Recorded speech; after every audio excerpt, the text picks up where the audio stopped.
Good morning, everybody. Welcome back to the Schwab YouTube coaching channel. It's our Thursday edition of Trader Talk in today's market. And I am your host, Kevin Horner. It is frigid today here in Denver. I'm happy to be indoors with all of you, ready to take a brief look at what's going on in the markets today. Plenty of charts as we will get to as usual. We're going to run through our traditional top-down methodology approach to reviewing the market, starting with our largest indices, checking out the sectors that are kind of in consolidation right now, going sideways, maybe sectors we need to keep a close eye on. We've got a few sectors that are looking a little more bullish than others, and we're going to highlight those today as well. And as usual, plenty of stocks in the news to check on also. So today I'm joined by Barb Armstrong in the chat, my good friend. Please say hey to Barb. She, of course, is a wonderful coach. Been doing this, having graduated from being a viewer and attendee from all of our segments here on the YouTube channels and becoming a teacher herself, an educator. She's wonderful. Glad to have Barb with us. Make sure that you're following Barb and me on X, Barb Armstrong CS and Kevin Horner CS, the easiest and best way to find us coaches when we're not hosting classes for you here on the channel. Let's get to our disclosures and we'll dive right on in. So as always, our conversation here is only informational and educational. We do not make recommendations. We do not endorse any particular approach to trading the market. We do discuss technical analysis every session, though, trying to give you guys ideas, concepts, strategies, thoughts that traders are considering in use of technical analysis. Just remember that as with every piece of information you have at your fingertips for making decisions, it's important to make these decisions off multitude of factors. We discourage you from basing your decisions exclusively off technical analysis. One other call out here on this particular disclosure page. I do want to remind you that we do occasionally discuss virtual currencies. Always a good idea to make sure that you're familiar with, the underlying premises that of crypto. That is, of course, we're not encouraging crypto in any way. Please do your own due diligence, as we like to say. And as usual, like I mentioned, a bit of a top-down approach to things. So this is our traditional agenda. As usual, I like to dance around our time frames dependent upon how the charts might look. So we always try to find things in different windows of time, give you that full picture of what a trend might look like. And today, like I said, we do have stocks in the news to hit on. We might, look at a few more stocks than usual on a solo day like a Thursday. So it does make it a little, perhaps a little more engaging with all of you. So please take the opportunity to utilize Q&A today, as I will keep a close eye on things and try to answer as many questions as I can. So we're going to start, as we do, with the S&P 500. Now, it's really hard because in this class in particular, we're here 4 days a week. I don't want to belabor the points that we review on a Monday and then a Wednesday when I've got my co-hosts. And, I do want to get through a lot of these basics, but the reminder as it relates to the S&P 500 is not only have we held up, but we've managed to create a bit of a flag in here in the SPX. Flags are optimistic and bullish in nature, especially when we come off of areas of horizontal support. We like and prefer flags that are appearing at levels of no resistance, so when we're making new highs and flagging, that's even better. But many traders will point to the fact that we've broken the essentially the downtrend line here, whether you choose to draw it as such through that last peak there that we got right on November 12th. If you want to capture that peak, you might look at it like so, and then you're above that trend line for the last 5 sessions. If you wanted to capture the gap wedge, you could do it like this, and then you're above it for all 6 sessions. Essentially, this looks like a flag.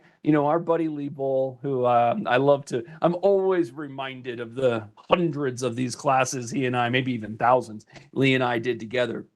But I'm just occasionally I see a chart and his voice will pop into my head. And he used to suggest that when you're looking at a chart like this one, if this is our flagpole, right, going up to the actual cloth portion of the flag, which is this little consolidation, this has been making higher lows along the way.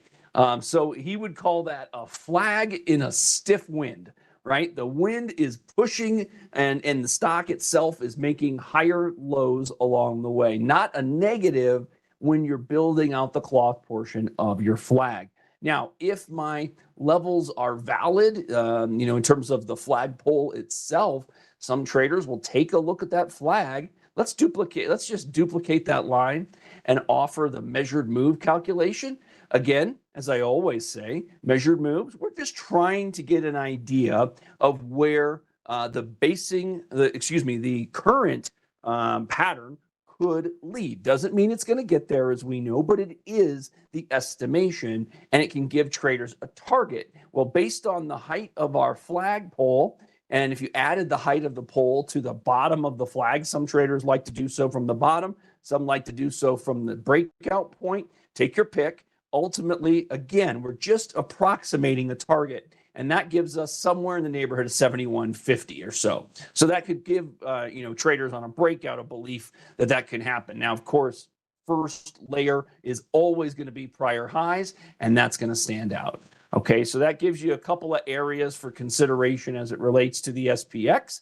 The potential exists for some continuation. We are starting a bit, albeit a little bit flat today, but we're trying to get outside of that cloth portion of our flag. Sharon Lee is doing great. Lee and I speak of, a couple times a year probably.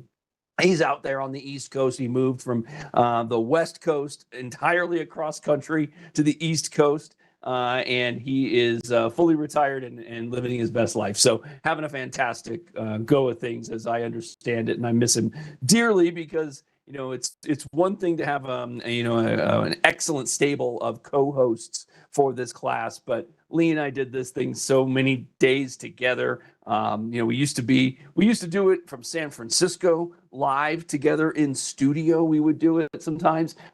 So he and I have had many, many, many of these sessions together. It's really hard to not hear his voice when I'm hosting these classes. So doing great.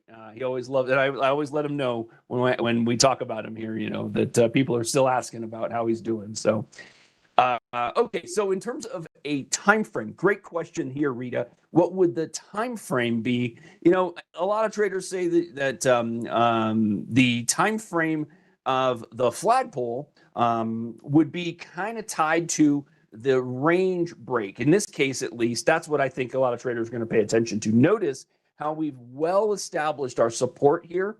I think the levels to monitor would maybe be a combination. Some traders would look at this and say, let's take a look at the range that we have traded in, which would be our peak to our support. And if you can couple these together and use both of these measured move approximations as an area for a potential move, let's just take that line and add it to the top. So this is going to give you a couple of different layers, right? So you've got a layer here at around 71.45, a second one way up there at 7,300. These do seem quite lofty. Now, reminder when we're talking about the timing here, if we've really gone sideways since September. So you're looking at about a 3-month window from sideways consolidation. I think it might make sense to pay more attention to a potential breakout from from prior highs to new highs.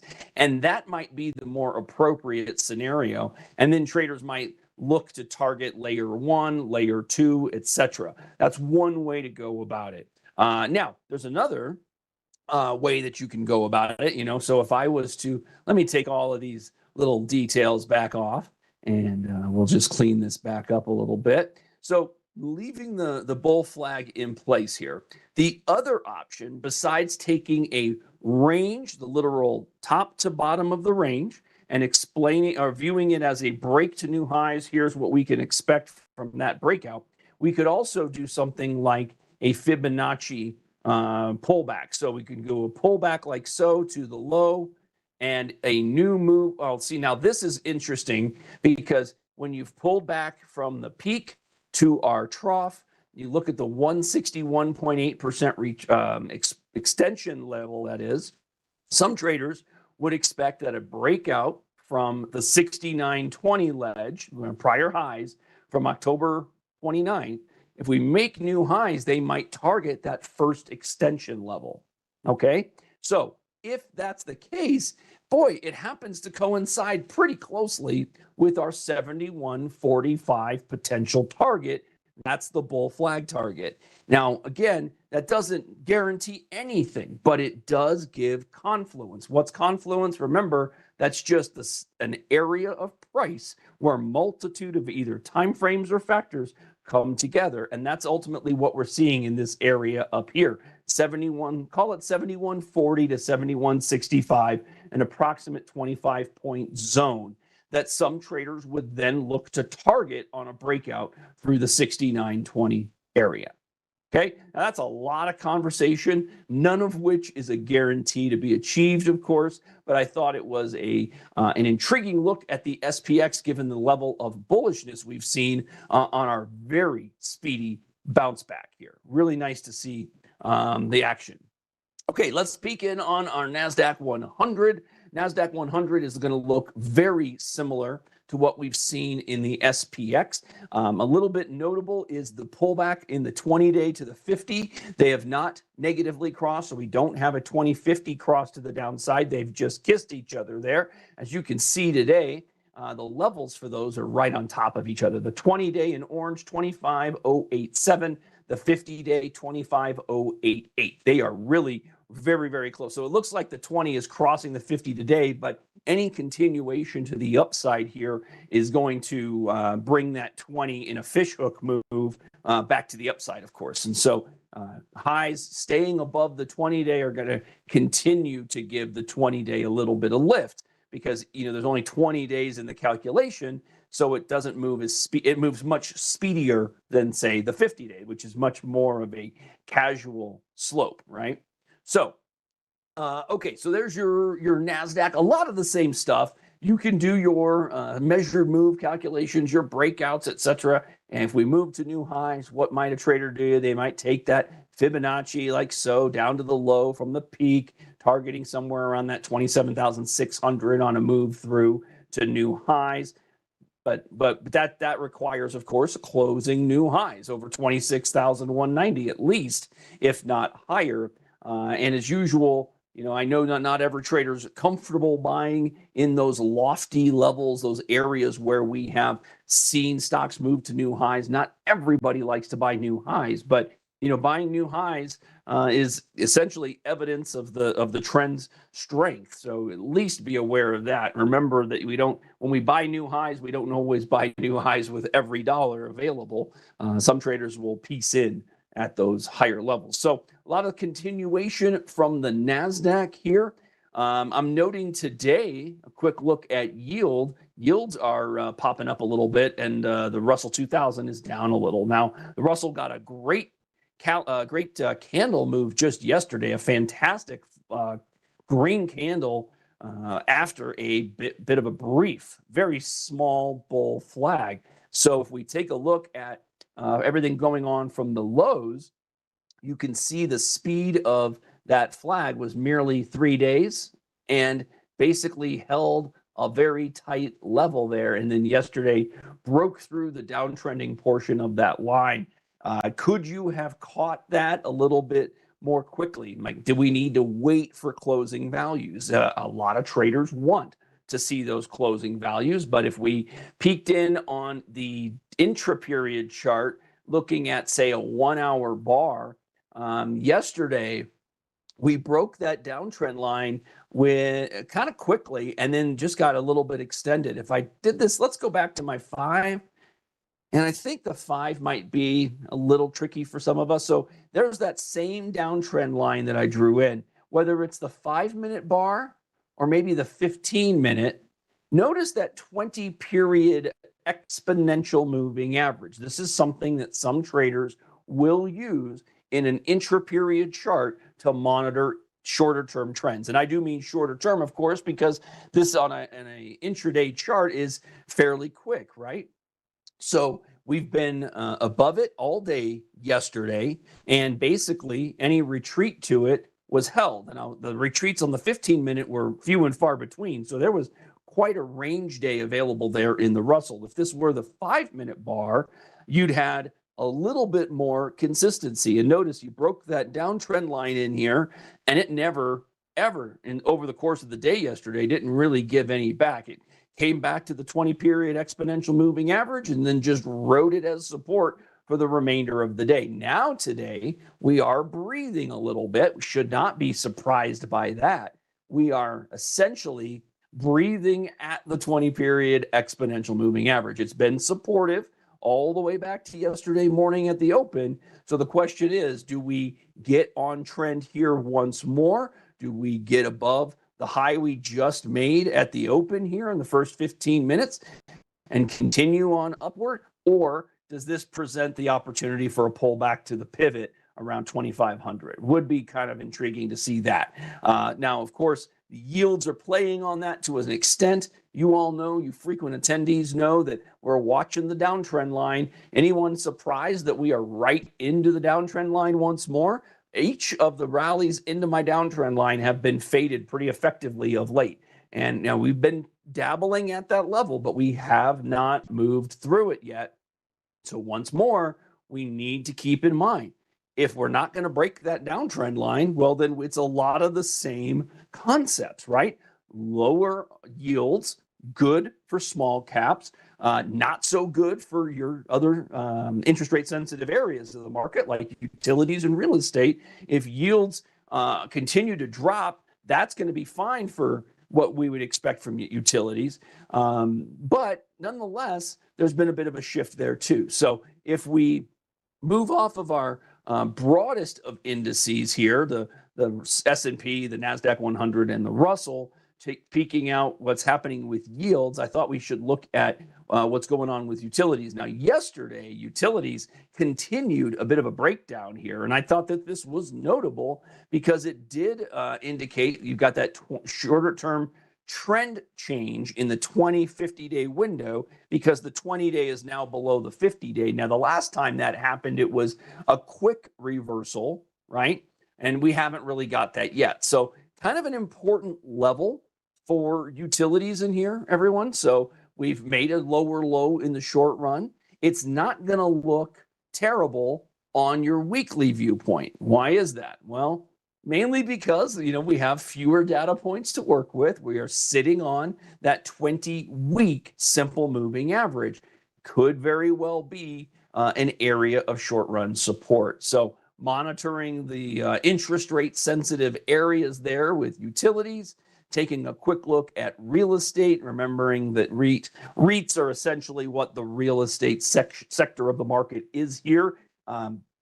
This is very sideways, as you can see. Notice how all three of the major averages are on essentially within a very close proximity of each other there. So you're seeing no real trend from real estate at this point just yet. Okay, I want to also touch on, while we're kind of thinking broadly here, let's take a look at the semis, which are pulling back a little bit today. But honestly, I mean, what else are you going to ask for out of this group, everybody? We went to yesterday's peak. My goodness, the bounce back here has been tremendous. 18% over an 8-session window. That is wonderful. What else can you ask for out of our leadership group that's been leading the majority of the rally for the better part of the last couple of years here, to say the least? So continuation move, excellent short-term uptrend. Are we through to new highs? Not yet. Obviously, that presents as resistance above us. We'll duplicate my green trend. Oops, not that one. Let me move that. We want to duplicate this one, and I'll put it up here. So we are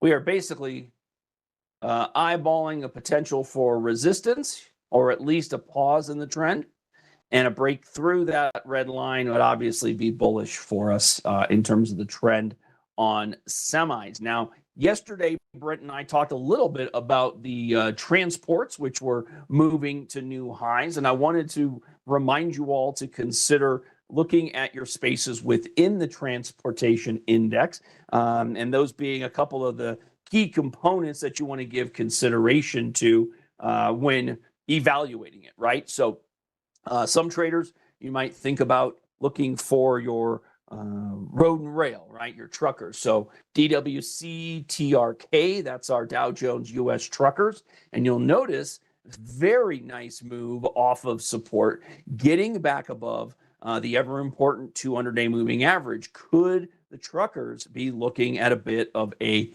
bottom pattern that has potentially played out? Certainly could have at this point. Now, the intriguing thing is a couple of things here. One, the move in the trucking space directly upward through the 200-day moving average, where previously we've been halted pretty quickly, right? We were thwarted here very fast. One day at it, next day right back below it, made a higher low as it turns out. So this is fairly significant. Now we would be much preferred to move through the higher levels here, the spikes that we've gotten. So if we could get through resistance in this vicinity, I think a lot of traders would like to see that. Let's peek at the trucks on that weekly. Yeah, so there's clearly, this looks like a lengthy pullback in a pretty important zone of resistance above us. We have worked our way through the 20 and 40 week moving averages. It's that 100 week that resides above us, that gray one, that might present as a little bit of resistance initially. But, you know, I mention it all the time. Why do traders move on from trades that aren't working? Well, I think this is another good illustration of why, when you consider the break of the uptrend line that was in place here was very significant. Not to suggest that you needed, traders would have been absolutely moving on at this level here, but when you broke the uptrend line, it became evident that there was going to be a bumpy road. And then on the break, I should point out that the group retreated about, well, that says 30. I'm not certain that's right. Let me draw that line one more time. That says about 20. Yeah, that's more accurate. About 25% lower there. That's what I was trying to look for, was a significant drop. Broke the uptrend line, and the trucking collective space sold off 25%. So that's pretty significant. And of course, getting back through that level, the highest high we have had since the breakout, or pardon me, the breakdown, would be a significant development for the trucking space. So, the trucking space, what are we looking at? Some of your more well-known companies like an ODFL, Old Dominion Freight, for example. There you are running into the 200-day moving average. A JB Hunt, another one. Now that's quite a difference between those two charts, right?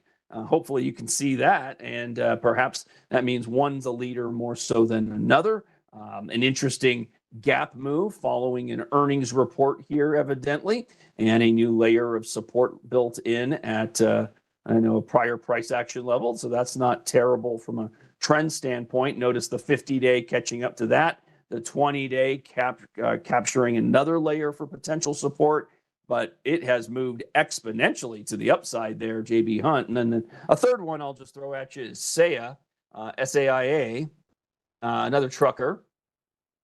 And you've got a bottoming pattern working through a 200-day moving average as well. So some improvement in the transports, leading to improvement a little more broadly. So these truckers specifically, let's see, I think there is one for railroads. There it is, the railroads total stock market, DWC RAI.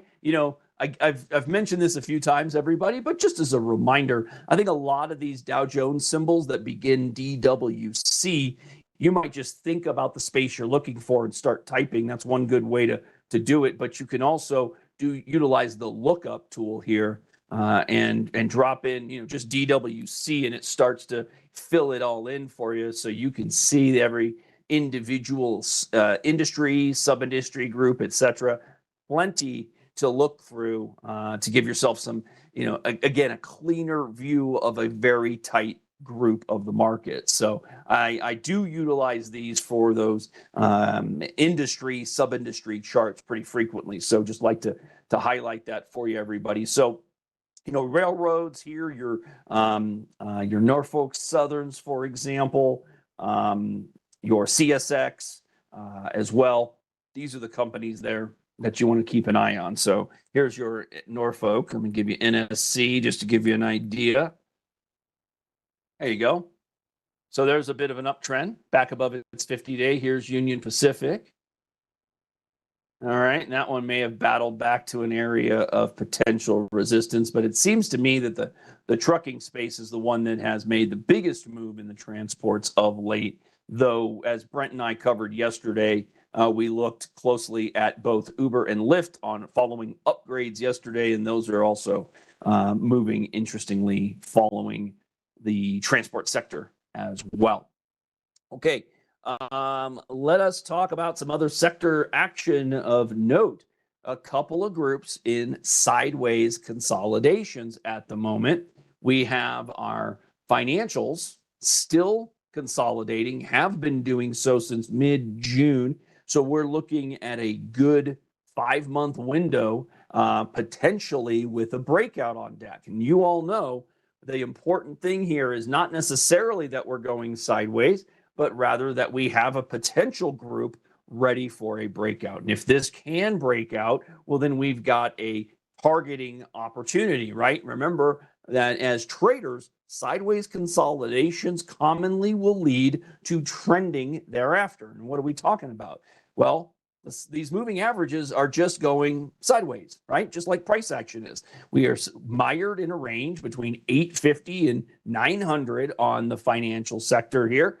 And a move through 900 may suggest for some traders an expectation of moving to 950, the height of the range, if we break out. And if we break down, of course, well, 850 down to 800 becomes an approximation, and there appears to be a little bit of a zone of potential long-range support down there as well. So that does give us something to look for.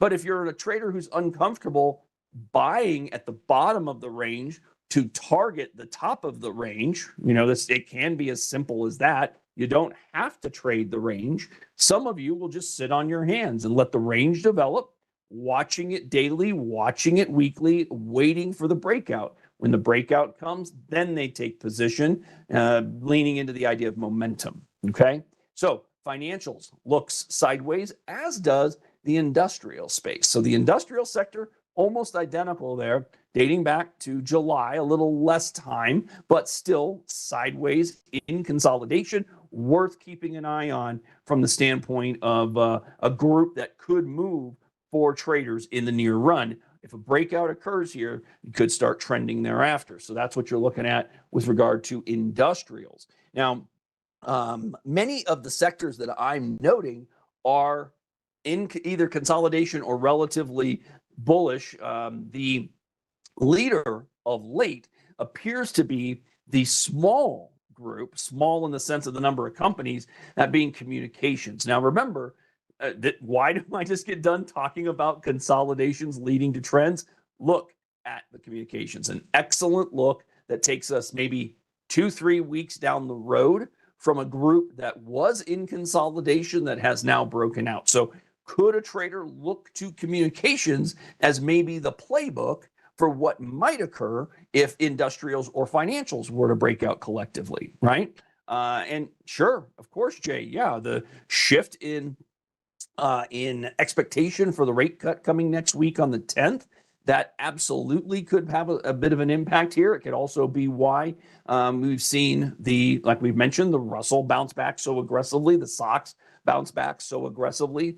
There certainly was a look at the levels we hit as being value opportunities short term, believing that if, in fact, we are going to get that rate cut, you're going to see some more optimism and some more bullishness there. So that certainly looks intriguing. Now, as it relates to the communication space here, the fact is, I'm going to zoom in on everything, and we can use this from a technical analysis 101 level read. I'll be happy to do that for you. We basically would look at this as having established, again, a bit of a bull flag, right? Like so. And then today's action, we traded upward through it real aggressively, and now we're back down into it. So we don't want to see us, back into the flag necessarily, but I think for a lot of traders, the most important thing is the gap zone in here, these higher lows. Let's see how that looks on like the hourly bar. Yeah, so these are all my same lines, everybody. And look at where we came to was that 20-period EMA, that exponential moving average on the hourly chart here. This just looks like a standard flag, right? and we grew out of it. We blew out of it this morning, and now we're just pulling back intraday. If this candle stays like this, we're going to be less enthused. But if we rally throughout the remainder of the day here and turn this candle, we're not going to turn this candle because after, in 30 minutes, this candle is going to be all by itself. It's going to be static and held there. What happens is our next move, right? Our next candles are what we're going to have to pay attention to. Do we get back above the white line? So you know what? I think to answer your question, I think a lot of short-term traders here, Rita, are watching this gap. And it's basically all of these tails. Now, I've drawn that line as diagonal, but I think the call out is essentially all of these tails. So we have traded lower than, 452, as low as 451. This range offers an approximation of support, right?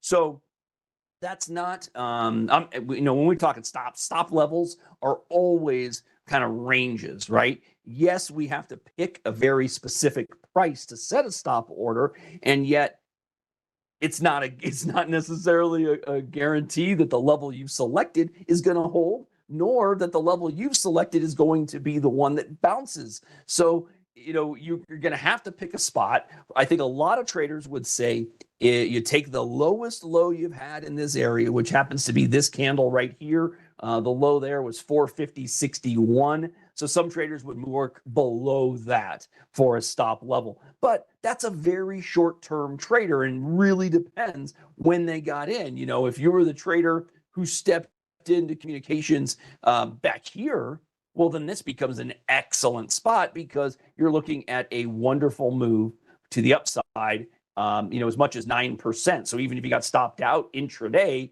on a breakdown under the flag level, a lot of traders would move on and take a 9% and be happy with it. Others who are more long-term might say, you know what, Kev, I don't care even if that bull flag breaks down, as long as my former resistance, now potential support, continues to offer it to me. So what if we came back and tested the green line? Some of you would say, I don't even worry about the fact that all of this can change. If we came back, tested the green line at 440 and held, that would reinforce support for those traders, and maybe they're going to stick with it, right? So it's all about your process, all about your time frame, of course, but that's a couple of key considerations. I think some would layer in maybe a stop below the flag. Some would say if we got back below the green line, they would look for reducing position size as well. Notice the 20-period simple moving average in orange catching up to the breakout spot. This becomes another area of confluence. So that gives you something to potentially monitor for right in here. And, some of you don't want to see, after a breakout, you don't want to see any price action back into the former range. And I can completely understand why. But I thought that was a really good look at a group that has been moving aggressively. And if we hadn't talked about it much in the last 2 weeks, you might have missed out on it. So wanted to make sure we touched on it. And don't forget, I mentioned that it is a small group here. If we jump over to my heat map and open up communications, you're going to see there's not a lot of stocks in there, everybody. So driving that position right now, we're going to see Meta. We're going to look at Meta here in a minute as it is in my stocks in the news list for you today. But wanted to make sure that we talked about that. And a couple of key details as it relates to the questions in the chat. Let me get to those for you all. Let's see what we've got. I had a question on, so I touched on it briefly there, Jay, about the potential for the rate cut next week. We are at 87% today, 87% likelihood of a cut according to how traders are currently positioned. Again, that announcement is a week from yesterday, the 10th, that we'll be hearing from the Fed. Now, talked about that. Yeah, some mixed signals here of late, Kelly. You're absolutely right.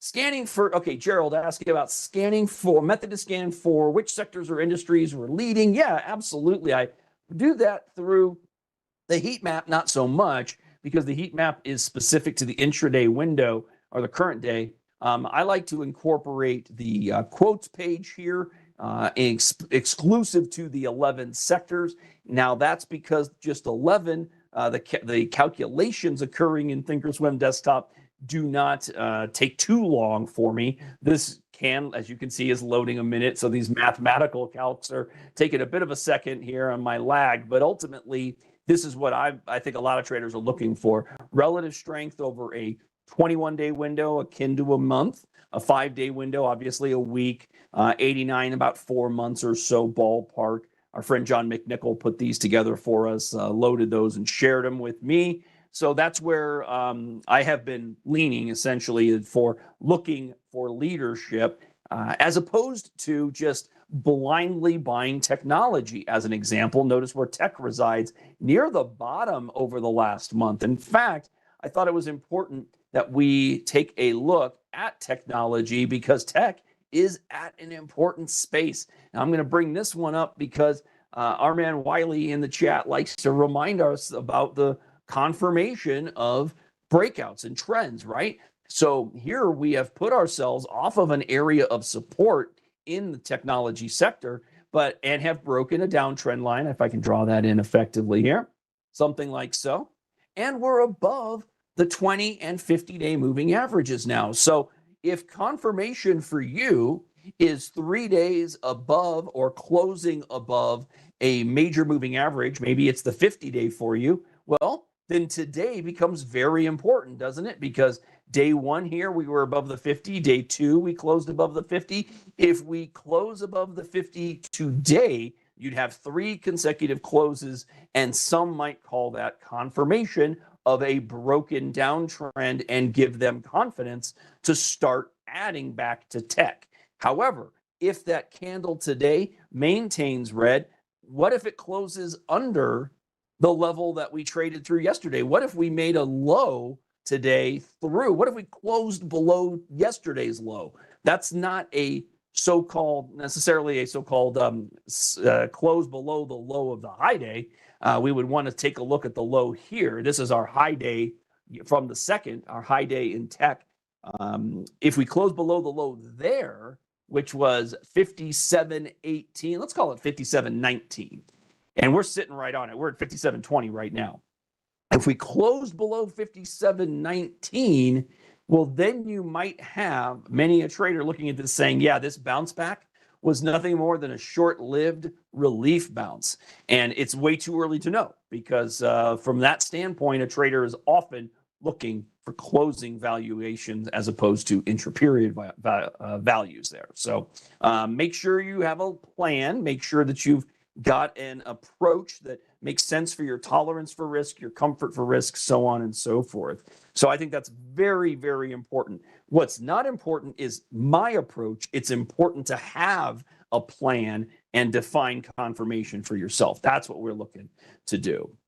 Okay, one other area of the market that I definitively wanted to talk about today is home builders. I apologize. And I'm going to mention this as I type out my details because a couple of questions in here were asking about those tickers and the companies. Now, Silas, I got to be honest, I don't know the definitive companies in each one of these individual sectors, but in many cases, these are going to be your most familiar players. So what you might do is go into Schwab.com, for example, take one of your most commonly incorporated exchange-traded funds and maybe look at some of the more actively traded ones and check out the positions in there. They're likely going to be the ones that fall into these indices. So I can't give you anything more definitive than that. I apologize. But again, I'm much more interested in the collective knowledge I gain from looking at an entire space like this. So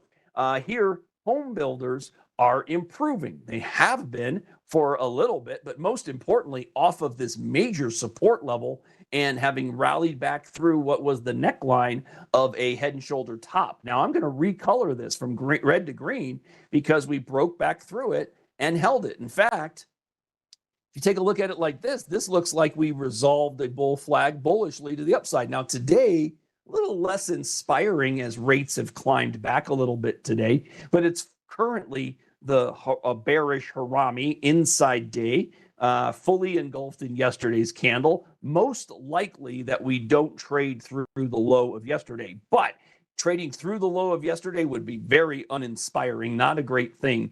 So we don't want to see that as it relates to home builders. Now, the reason I wanted to bring this up is that JP Morgan today did a little bit of a kind of a neutral shift, if you will. The first thing they did, they upgraded Toll Brothers. So not sure what happened with my typing there, but there's Toll Brothers, everybody. Here's the 1 year. Now they upgraded Toll. That's a little intriguing, isn't it? A break through the downtrend line, a bull flag that held the downtrend line and made a new high today. That's a little bit notable. So a nice little breakout here on Toll Brothers. Again, the news, JP Morgan upgraded Toll Brothers to overweight, had been at neutral. The new target here is 161, up from 138. The firm maintains a cautious stance on home builders as a sector for the year 2026, so keep that in mind. JP does expect an unfavorable demand supply backdrop, which will bring additional pressure and downside risk for builder fundamentals, but they are likely to remain relatively weak with downside risk and estimates due to the still challenged supply-demand backdrop. But the comment on Toll specifically from JP Morgan is that their valuation nonetheless remains attractive and is solidly above average for operating and gross margins. So that's why they are pegging Toll Brothers specifically. But on the other side of things, they downgraded. So like I said, they were neutral here. They like Toll Brothers and downgraded Lennar. So Lennar, who's got a similar looking chart with a recent breakout here, capture that. Again, bull flag followed by a continuation move. Nice little pattern, falling wedge into support that broke to the upside. I mean, again, this is a downgrade, and yet the pattern on the chart does appear currently bullish. So they downgraded Lennar to underweight while maintaining overweight on Toll. The underweight level and a new target at 115, down from 118. Everything I said about the sector that JP Morgan commented is applying to Lennar. They do not like the backdrop as it relates to Lennar's underlying operating margins compared to Toll. So they're picking Toll over Lennar quite clearly. Now the charts, nonetheless, look quite similar, having some bottoming patterns. I did want to look at quickly at Toll here on the weekly. So this is the Lennar weekly. Here is the Toll weekly. And see, that just looks a lot more healthy. I think a lot of traders would tell you you're above the 3 lengthier weekly moving averages, the 20-week, the 40-week, the 100-week. All of that looks pretty intriguing here for the home building space as well. And then lastly, let's hit Meta. I mentioned the movement in communications. Meta got an upgrade today at AREIT. They upgraded Meta to buy from neutral. They set a new target at 718. The stock today rallied into the confluence of the 50 and the 50 and the 200-day moving averages. That's going to present some selling, it looks like. And I say it looks like because look at what we got to here. If we just peeked at our ledge, basically the gap level, the high here on our gap lower day was 681 or just about. We quickly look at it on see, there's your hourly. Yeah, look at where basically right at it, and then just sold down all day so far. So, not terrible because it is an optimistic open, but the level at which we opened is clearly some potential resistance. And you'll want to see, and at least bulls of Meta will want to see us moving through that. If you're looking at Meta as a breakdown and saying, I don't like stocks under their 200-day moving average, and some traders might be looking at it as a bearish play, well, then the red line and the gap zone becomes an area where a bear might change their tune. They could set their risk against that 681 level. Maybe they take bearish option positions. Maybe they take bearish trade by shorting it. Maybe you're the holder of the stock and you didn't like the breakdown and you were wondering if you could get back to it. some might look at this bounce back as a means of reducing some position size. Never a bad idea to be comfortable with the amount of your dollars invested in any one group. And then at the request of Rita, yeah, let's just peek here on healthcare for you, Rita. Why not? Healthcare continues to be fine in the sense of the management of the trend. The last week and a half, we've made a pullback to potential support, watching that 20-period moving average here in orange. A lot of traders will base decisions against that. Notice again the uptrending nature of the 20-day and the importance of the ledge right here. Why important? Well, look at all the tails. We got through that level a number of times or to that level and beaten back from it. That makes it very important. That is essentially where I've drawn it. That level is 1784 approximately. So that should give you another area for potential support. But right now, that is a bullish trend in the midst of a short-term pullback to a potential area of trend support. All right. Wow, we covered a lot today, everybody. I hope you enjoyed the session as much as I did. I could, you all know I could stand here and chat with you all for hours at a time, assuming my voice would hold up. But I love doing these even on a solo Thursday. I'm really appreciative that you all joined me. Again, you can follow Barb and me on X, Barb Armstrong CS, Kevin Horner CS. And if you like this conversation today, hit that thumbs up button down below for me as we will get this reviewed and into our archive for you and for other viewers. And that thumbs up helps us out in the YouTube algorithm so that we can make it available and get it a little bit more evident and on a lot of those playlists alongside here on the YouTube channel. So thank you so much for being here, everybody. I will be back with you tomorrow morning for Trader Talk with James Boyd. Again, Friday's session is our ETF session. We do not archive that one, so you got to be there live to have that show. So we look forward to catching up with you all again real soon. Have a great day, everybody.